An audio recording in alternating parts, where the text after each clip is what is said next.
सुनी, जर समज तुझ्याकडे 1,00,000 रुपये असते तर त्याच्यातले मला किती दिले असतीस? सगळेच दिले असते. आणि जर समज 10,00,000 असते तर किती दिले असतीस?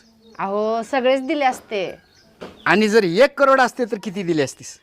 अहो तुम्ही मला एवढे पैसे देताय रोज, तुम्ही माझ्या आहेत म्हणल्यावर मी तुम्हाला सगळे पैसे दिले असते. खरंच राव, तुझं मन लय मोठं आहे बरं का. आणि जर समज 8,555 रुपये असते तर किती दिले असते? म्हणजे माझ्या पाकिटातले सगळे पैसे घेतले तुम्ही. द्या माझे पैसे. द्या की. बाई, आता तर 1 करोड देते म्हणलीस की 8,000ची गोष्ट बोललेल्याच आज तुझ्या जीवाला लाज वाटते बाई. द्या माझे पैसे. पाकिटातले चुरून चुरून चुरून 8,000 रुपये कधी गोळा केलेस मला कळलं सुद्धा नाही. अगा बाई, द्या माझे पैसे द्या. अगं जबानीला काही तर थोडं बा.